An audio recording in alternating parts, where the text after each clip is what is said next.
हमार भजन तनी सोचनीय बा।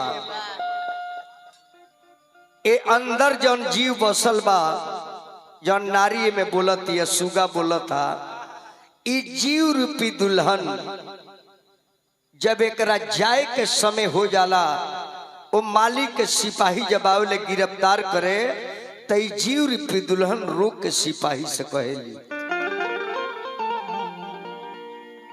सिपाही अब की पर छोड़ दी।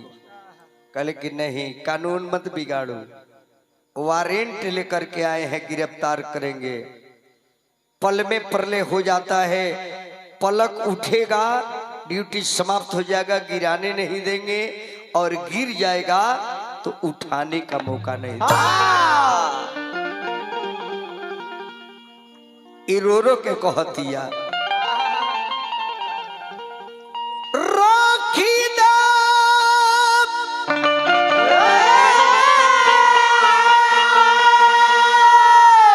ध्यान से करके सुने, कोहरिया डोली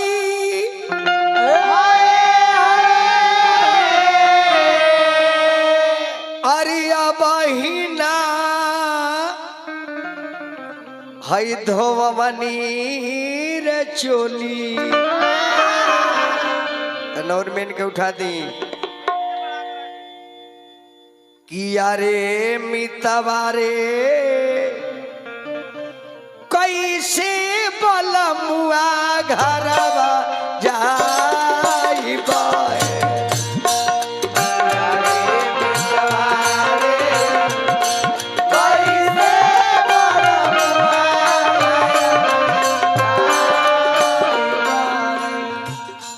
किया रे मितवारे कैसे पिया के घरवा जाइबा।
काहे न चलबू, दुल्हन कहती है जी सिपाही जी,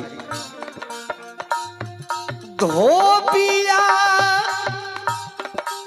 भेटाइल नहीं,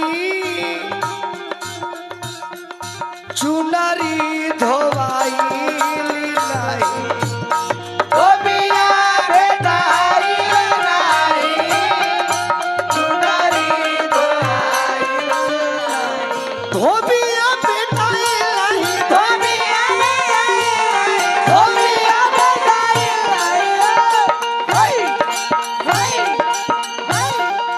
गोसाई कोट हो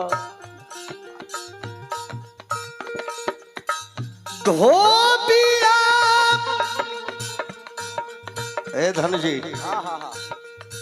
भेटाइल नहीं अचू नारी,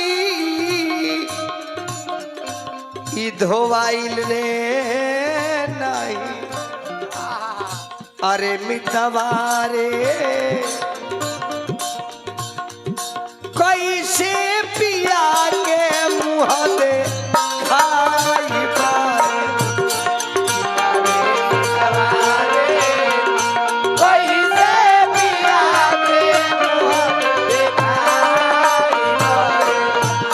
किया रे मितवारे कैसे पिया के मुँह दे खाई बारे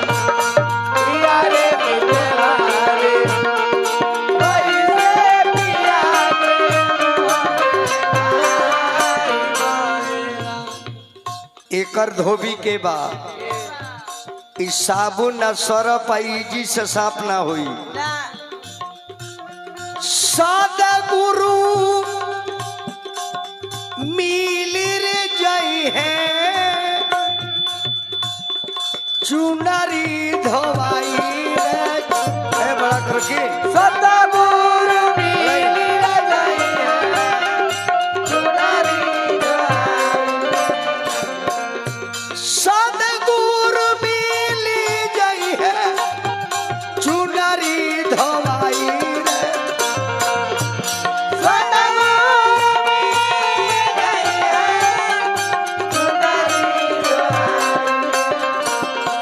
अरे मितवारे पियाली है हिया से लगाई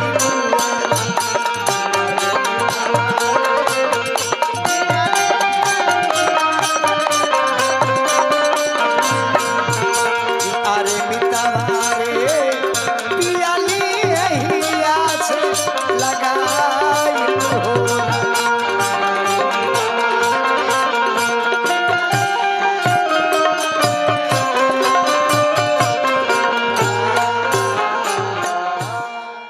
अब आई जन कथा।